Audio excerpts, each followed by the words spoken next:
Well, thank you for joining us here on Cloudy with a Chance of Podcast. We have a brand new episode that we are very excited to bring to you. I'm Chief Meteorologist McCall Vrydags, and we also have our co-host meteorologist Chaney on here, of course, and our newest meteorologist, which we will get to in just a minute. But Kirstie, how are things going? It's going pretty good here. I'm not a fan of the humidity we've been dealing with lately. Very, very muggy and a little warmer than normal stretch that we've locked into. I joked with my radio co-host today about how it's a bad hair day, and his name's Larry Hansgen and he's bald. So he was like, I can't relate.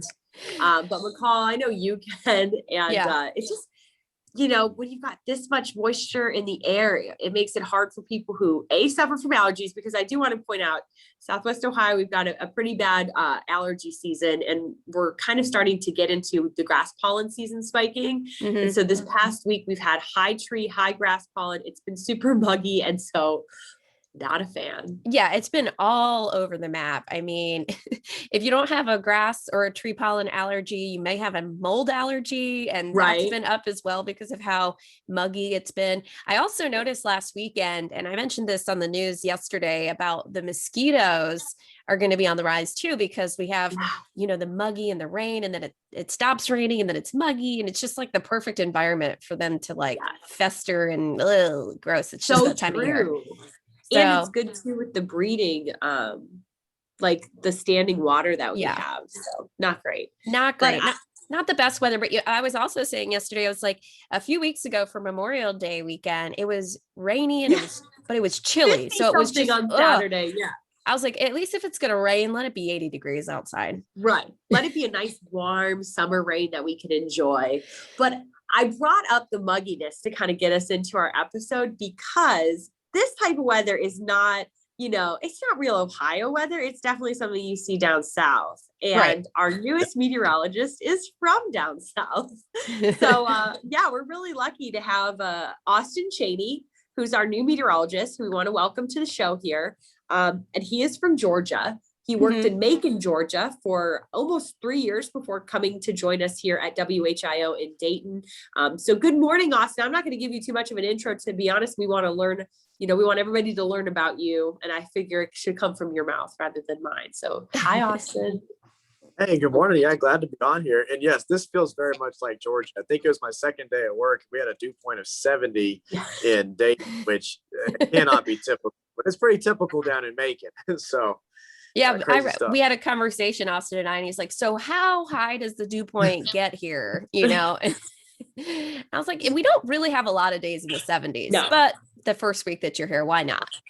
Right, of course. And the first week that you're here, why not have it be when we're having our cicada brood really explode? I mean, it's been a slow growth in the Miami Valley, and this week it has been like crazy. Yeah, and I heard these when I was a little kid, because we had them at my grandparents' house in the North Georgia mountains. And now to hear them again, it's like, wow, I guess I'm kind of getting a little bit older, 17 years cicadas, to hear them again. But no, they're everywhere up here. So I actually think it's kind of cool, though. It is cool. So Austin, we do this with all of our guests. Why don't you tell us the path to where you are now? I mean, how early in your life did you know that you loved weather, and what was the path that you took to get to where you are now in Dayton, Ohio? Yeah, so I always knew that I liked weather, and I was also always a news junkie. I mean, I was always watching our sister station, WSB-TV in Atlanta, and Glenn Burns and Brad Nitz and everybody down there. Interestingly, the thought of being a meteorologist kind of scared me when I went to go to college, because I was scared of the math. And I wasn't the strongest math student. So my first semester at Georgia, I actually was intended journalism. I thought I'm just going to go into the news business. And then I went to a AMS club meeting at UGA and met Dr. Marshall Shepard, who is a real deal in the world of meteorology. And all of them real quickly convinced me to change majors to atmospheric science. So I did it. I survived the math. I graduated, and I love this career field. I love this job. And so after that, I interned at WSB, got my first job in Macon, stayed there for a little shy of 3 years. And then now it's time for a change, to get out of the South and get to a place that has 4 seasons. And so I'm up here at WHIO. That's so cool that you met Dr. Shepard, because I mean, I feel like that would be inspirational for anybody to try and get in the field. He was one of my professors. I took 3 classes with him. What? Oh, yes. Dr. Shepard was didn't my know favorite that. professor. So, yeah. Okay, so How now lucky.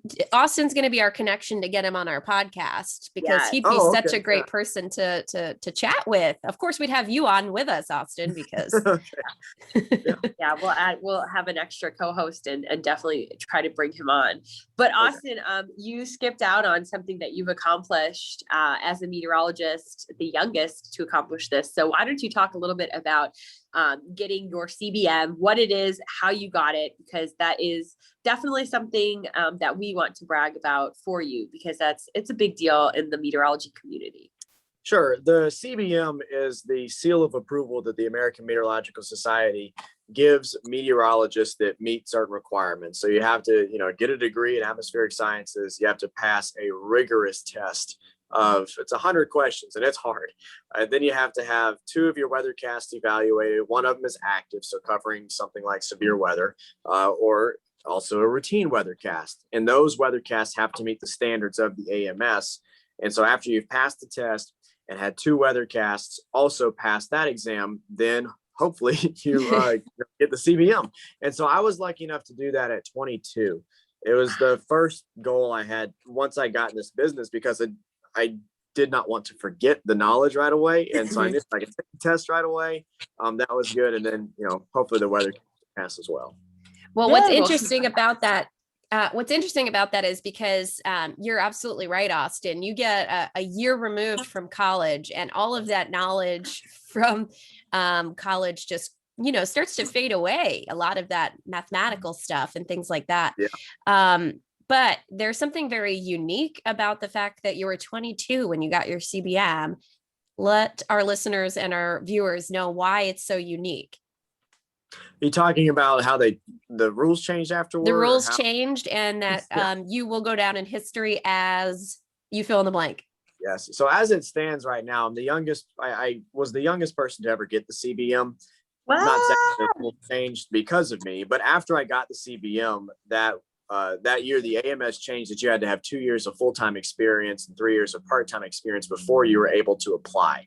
And so as long as the rules don't change, nobody's ever going to be able to beat me to that. So that's kind of That's really cool. Side note to all of our listeners and viewers, you probably have seen this, but Chief Meteorologist McCall Vrydaghs also has her CBM as well. So we were very proud of her when she was able to pass her test and get that seal. So really neat. Both of you guys should be very proud. And Austin, the fact that you get to be a record holder as the youngest. Yeah, very cool. Austin, I mean, let's talk about, now that you're here in Dayton, Ohio, you've been here for a week and a half. What do you think of the team, the area? I mean, let us know what your first impressions are of us. We're going to put you on the hot seat. Yeah, I already love this team, and everybody at the TV station has been so welcoming, so nice. So that's been really nice, adjusting to a completely new place. Dayton, the Miami Valley seems nice as well. I've had a chance to go out to some restaurants, a few breweries around here. I went down to a Reds game, so that's all been fun. It is noticeably cooler up here compared to moving from. My second day here, the day after I moved, I think it was 55 in the afternoon. And that was after coming from Macon, where it was about 93 or 94 the previous day. So it's been a change, but it's fun. Well, if you are listening and you're from the Dayton area or just the Miami Valley in general, make sure that you comment and let us know where you think Austin should go. If there's a brewery, a restaurant, he is a kayaker. McCall, I learned that today. Oh, yes. So give him some places that he can kayak. And I think people probably want to know a little bit about you personally, Austin. Obviously, they're going to see what a great forecaster and meteorologist you are. But tell us about yourself in terms of, are you married? Do you have pets? Let us in on a little bit of your personal life. Yeah, so this is kind of cool. So yes, I am married. My wife's name is Lily, and she is actually a meteorologist as well. So we cool. met. Yeah. And I figure most meteorologists probably are married to other meteorologists, but so she has a degree in atmospheric sciences, but she's a middle school science teacher. So she wanted to be a teacher, and then wanted a little bit more of a challenge as far as a major goes. So she went through the meteorology program, but then deciding was what she wanted to do after the fact. So she does that. We don't have kids. I cannot handle that right now. You have plenty of time for that. Yeah. I can help you. Yeah, when it comes to the kids, we've got plenty. And but we do have 3 pets. So we have 2 cats, Joel and Ridley, and then we have our dog Magnolia. And so, what kind of dog's Magnolia? She's a cockapoo. She's still in the pup. Pretty crazy. So, Austin never likes to talk about this, but I don't know why. I mean, moving to the Miami Valley and Southwest Ohio, you have a connection here. I mean, let our listeners know this really special nugget about you. I think this is something they're going to like to hear. And I guess I just don't lead off with this because to me, this is just my grandpa. But yes, my grandpa was it's feedback. My grandpa played for the Cincinnati Reds for 7 years. And he was on the Big Red Machine era teams in the late 60s and 70s. He played on the 1975 World Series team. So Daryl Chaney, if any of you guys remember watching him back in the 70s, yes, that's my grandfather. So that's a neat little connection. And when I told him that I was coming up here, he was so excited that I was going to get to live in this part of the country. And he has that connection with the Reds, but also to WHIO, as he would always come on to talk about the Reds every morning after a Reds game. So he has a connection to the city down there and to our station. That's so cool. I mean, just to move to a place that you do have some type of a connection, and then also to have, a grandfather that did something that was really cool. I mean, I'm sure someday when you have grandkids, they're going to say, oh, that was so cool. My grandpa was a TV meteorologist, but it's just kind of a really random connection, I feel like. And, your grandpa didn't really let you in on that secret as far as working for WHIO until you got hired here. No, until I got the job. And then he I don't know. At first I thought he just did it on weekends, but then to come to find out he would be on after every Reds game during the 74 and 75 seasons. So it was right here at WHIO. That's very cool. I got a weather question for you, Austin. Okay. Being from Georgia and forecasting probably a little bit more severe weather, maybe obviously than what we get here.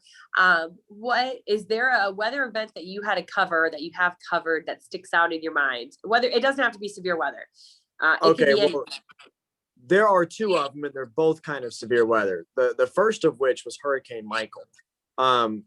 Macon, Georgia, and the Macon market is an inland market, but Hurricane Michael was a Category 5 when it made landfall near Mexico Beach. And by the time it made it into our coverage area, it was still a hurricane.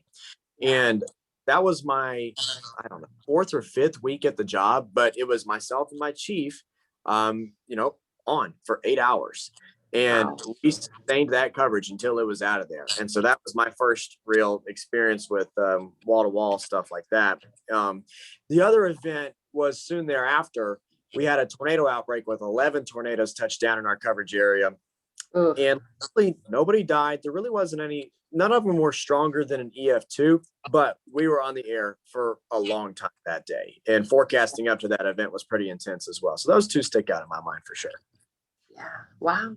Well, wall-to-wall coverage is, we don't like it. McCall knows firsthand of a Memorial Day tornado outbreak for us. Started with her covering the first, severe thunderstorm, the first tornado warning. And then we stayed on air until 1 p.m. the next day, wall-to-wall, no commercials. Yes. So as a meteorologist, it doesn't matter how strong the tornado is. We're there. If there's a warning, you're covering it, you're on air. And that's what our job is, Yes, certainly is a part of the job. One thing that you are not so familiar with that you're maybe excited to forecast or just maybe see is the winter season and snow. How many times can you remember having an accumulating snow in Georgia, or do you remember a big snow event? Yeah. Now, growing up in North Georgia, it snowed almost every year, every other year. So I did get to see snow, but it was never really a lot. There was one year where we got 8 inches of snow. That was a lot. We were out of school for a whole week because of that. Since then, so I can't remember, that was either my 8th grade year or my 9th grade year. Since then, there hadn't been a lot of snow, and in Macon, there was no snow. I mean, I hadn't seen snow in 3 years since I moved down there. So, I've seen it, but now I'm excited to actually get to work with it and get to see like more than just one snow once a year. So I want to experience a real. That's well, so I want you to bite your tongue because I'm not trying to have snowstorms this winter. That's amazing. Okay, so now we're just gonna do some like off the cuff random questions. I got a little list here that we got off of, I don't know, Google. Is that where we got it from, Kirstie? Yeah, I just found some fun questions. Some fun questions. So rapid fire, Austin. What is one of your favorite hobbies? You like to kayak? Are there any other hobbies you have? Well, I don't know. No, watching sports and kayaking, that's pretty much what I do outside of work. I would kayak 2 or 3 times a week back down there in Macon. I sold my boat, waiting to get a new one up here now. And so hopefully someone can sell me nice spots to go to. How long have you been kayaking for? I started right when the pandemic hit because you could do that without getting sick. So only a year or so, but I fell in love with it. I mean, once I started doing that, I was on the lake all the time. That's neat. Well, this really is. I mean, the Great Miami is a wonderful place. And McCall, we've done an episode before with the Miami Valley Conservancy District and all of the waterways that they're really trying to improve and make like beautiful along the Great Miami River. So I think you'll really have fun exploring the waterways here in the Miami Valley. Yeah, especially right down near Riverscape. It was only just a few years ago that they opened up. They created a little rapids there for you to kayak through. And it's really beautiful to kayak right by the city, you know. So let's go with another random question. What is your favorite food or / favorite food combination? This sounds generic, but I love a good burger, and it can be more than just an American cheeseburger. I mean, get creative with it. Put some mushrooms on there. I've had some burgers with peanut butter and jelly on it, but I love that kind of stuff. And then what was the second part of the question? Is there like a weird food combination that you can think of? I mean, burger and peanut butter would be pretty weird. Yeah. I love putting a fried egg on a burger. So I don't know if that's weird, but I definitely like that.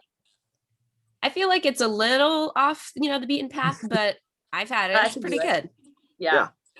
Kirstie's the foodie. You have interesting combinations of food all the time. Definitely. I love to cook. So maybe we'll have a grill out. We can have all the weather team come together, and I'll make sure to make some fun burgers for Austin. So Austin, how was your first day on air? What was your experience like? It was good. I think the first day I just did the midday newscast. There was some weird delay. So I was like, not knowing what I was pointing at first, but then once we did full weather, everything was smooth. And I feel very comfortable. I don't know if it's because watching our sister station growing up, but everything seems very similar. So it's been nice to do that. That's good. Also, McCall, you probably know this, but if you don't, and everybody in the Miami Valley, be kind, because Austin I gave him a list of Ohio pronunciations for every single city, even outside of the Miami Valley.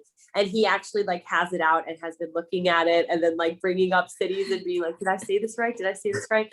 So kudos to you for taking those extra steps to make sure that when we do go into coverage that, you won't get caught up with any of the special pronunciations that we have for some of our cities here. Yeah, the unique ways. But don't you worry, you'll get into severe weather coverage and you'll zoom in on a small little town and be like, I've done that. We've all been there, so don't you worry. Oh man. Well, I don't have any more questions for you, Austin, that I can think of. Kirstie, do you have any? I don't think so. I think it's been great to hopefully people can kind of get to know you a little more. And obviously we love having all different types of people on our podcast. So to introduce our new teammate has been great. And don't forget to be interactive with us. So let us know if you have any questions for Austin, if you have any suggestions for where he should go and explore. Just make sure that you let us know, let him know. Yeah, absolutely. And Austin, you just got, if you haven't had them all completely taken care of, but your social media accounts, why don't you let people know where they can find you? Yeah, on Facebook, I got that yesterday evening. So just search meteorologist Austin Chaney, WHIO. And yeah, click on the one that says WHIO because I have 2 of them. And then on Twitter, I made this morning a Chaney WHIO, and I'll get Instagram at some point, but I've never had an Instagram, so I got to learn a little bit on that one. But I've got those. Help you. Yeah. Well, thank you, Austin. And for everyone listening and watching to Cloudy with a Chance of podcast, we're always happy to have you with us, whether it is video version or you're listening while you're sitting by the pool this summer. You can download, subscribe, listen to Cloudy with a Chance of podcast anywhere you get your podcast app, whether it's Apple or Android. You can also stream the video version on our WHIO app, which you can download on your Roku, Amazon Fire, or Apple TV. We'll also be posting a link of this on WHIO.com. As always, thanks for joining us, and we'll see you next time.